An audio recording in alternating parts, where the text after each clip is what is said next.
So in this video, we'll look at the polar coordinates of any point on the xy plane.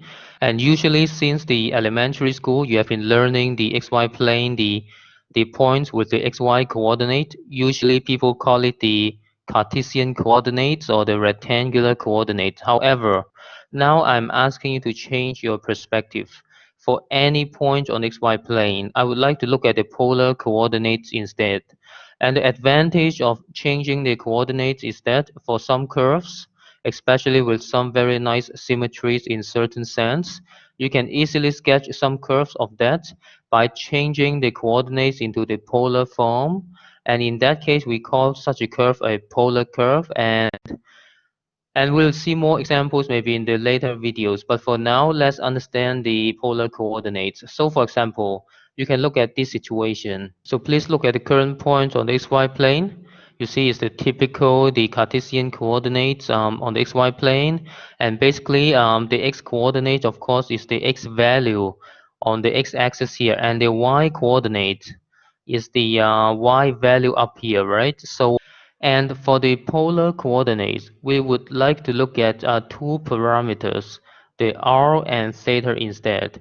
And let's try to understand these two parameters. And the r is basically the length that represent the distance between the 2 points, which is the origin, and also the point you look at. So I'm talking about this length. I call it the r.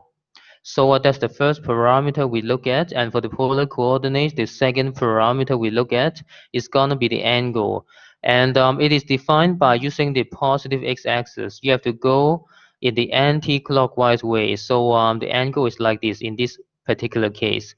And now, mathematically, please tell me some formulas. So for example, if you already have the xy coordinate, do you know how to change it to the polar coordinate of that form? And just a couple of notes for you here. So as a first note, I would like to let you know that for any point with the xy coordinate on the xy plane, there are actually infinitely many ways to present it in terms of the polar form. And we'll try to understand it a bit more, maybe a little bit later, but for now, let's look at some formulas, at least in the current case. So if you look at this current picture, basically we can think of it as a right angle triangle, right? So as a right angle triangle with the angle theta here, the hypotenuse, which is the longest length, which is r here, and the vertical length here is y, the base length is x. So I think based on the use of some high school trigonometry, you can easily tell me some formulas if you are given the xy. So the fact is that the r can be obtained by the use of the Pythagoras theorem because we are having a right angle triangle. So the r is basically the square root of x squared plus y squared, right? And for the angle, it's also something that you can find because of the fact that the tangent theta is actually y over x, right? So essentially, the theta is like the inverse tan. Some people use the word arctan of y over x, right? These two formulas are correct, at least in the current case, right? And let's consider a concrete example now. Let's say now you're given certain point with the x and y coordinates, both are 1, like this. Are you able to tell me a polar representation of this point? And based on my formula here, I think you can do it quick because the r is basically the square root of 1 square plus 1 square, which is square root of 2. And the angle is basically the inverse tan of 1 over 1, right? Which is the arctan of 1. And if you use calculator now, you'd get that the angle is actually pi over 4, which is 45 degrees. So it means one of the polar representation is actually square root of 2 and 45 degrees. And usually we present it in terms of the radian, which is pi over 4.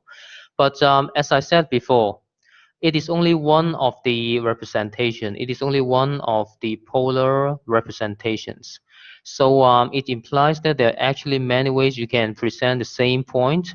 Because, for example, we can actually use, now I use the green color for you, the and other equivalent polar representations without changing the radius. But I think the angle we can change, right? Because now we know the angle is pi over 4, which is this angle pi over 4.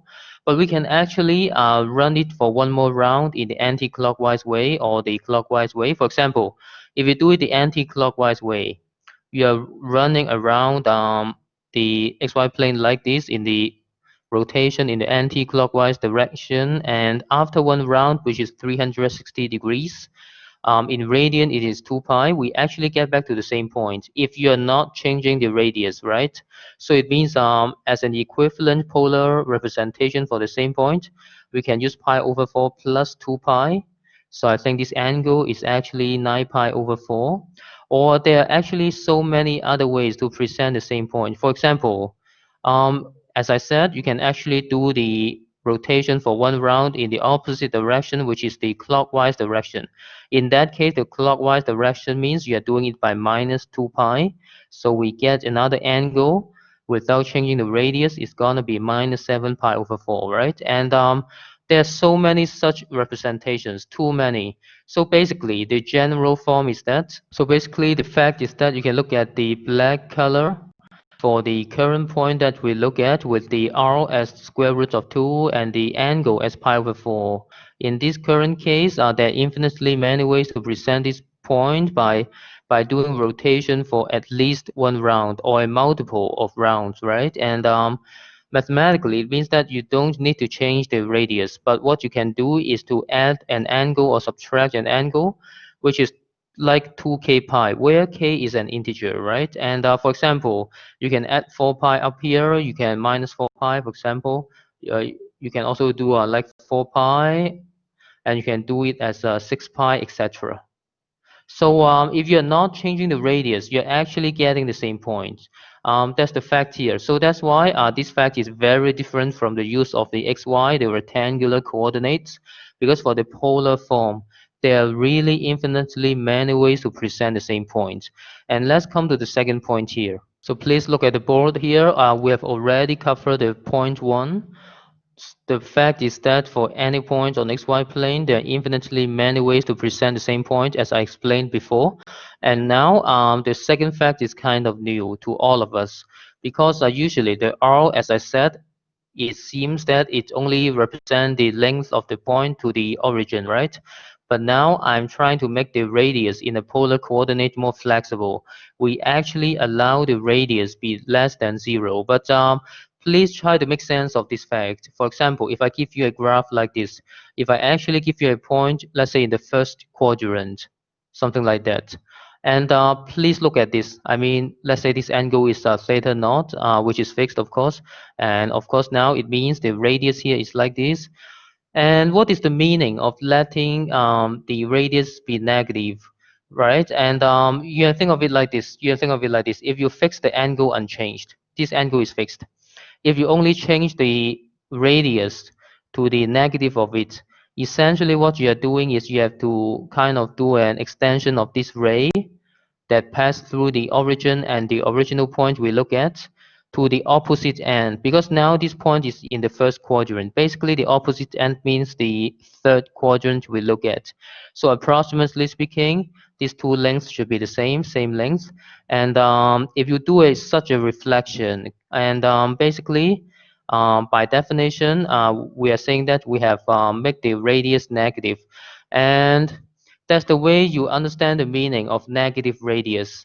And let me put it here. So basically, please look at the point I put in here. If you fix the angle unchanged, if you just change the sign of the radius, it means that you're looking at the point at the opposite side from the ray that connects the point itself and the origin, right? So I hope it makes the things clear. And let's look at a couple of examples here. So please look at the current point. You see the current point is in the rectangular coordinates minus 1 comma square root of 3, which means that the minus 1 is the x-axis, I mean, is the x point here, and the square root of 3 is basically this cut point here, right? And let's say now, because of the fact that the polar form of any point takes infinitely many representations, so I have to restrict myself to certain range of r and theta. For example, please write down a polar coordinates based on the fact that I want the radius be positive, and I also want the angle be positive, but it's between 0 and 2 pi.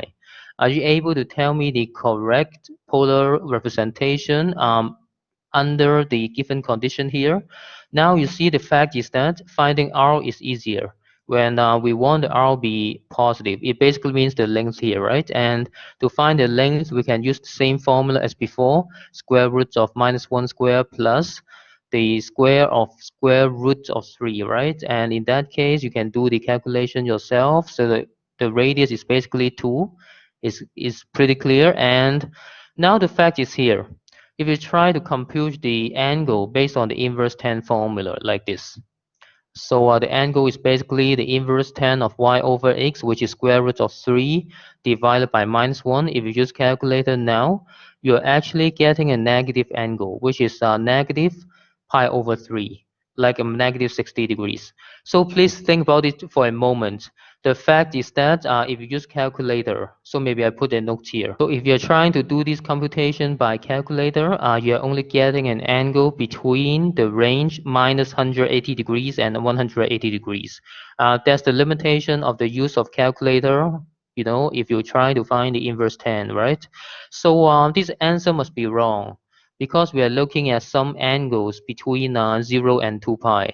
But let's think about it. Basically, what you are doing on this angle is that the calculator is reflecting this point up here. So basically, that's the angle the calculator look at.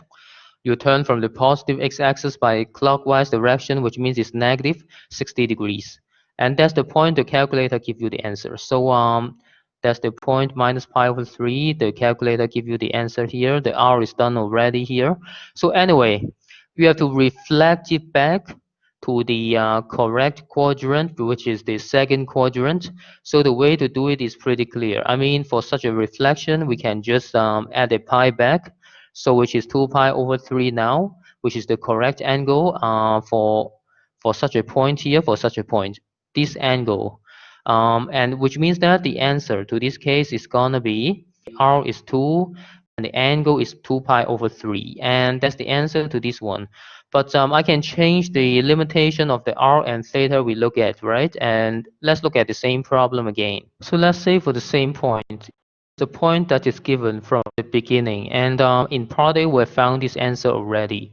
For the case where the angle is positive between 0 and 2 pi, and the radius is also positive.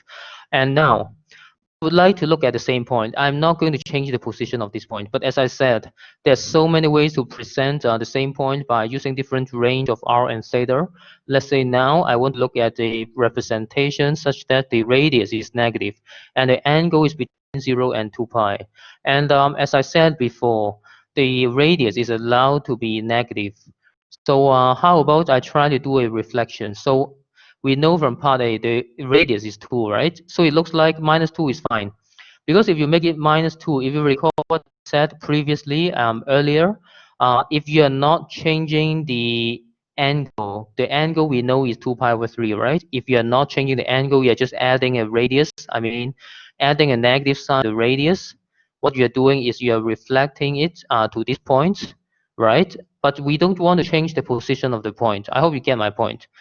This red one represent this red point, which is not the point we look at, because the correct point we look at is on the second quadrant, and which means that the angle you have to make an adjustment, because if you don't change the angle, you're basically doing a reflection. And to cancel the effect of reflection, I think we can go back one round either by adding pi or minus pi. Minus pi essentially means you're going to the clockwise direction, right? If you don't change the radius now, you're going back to this point, I think.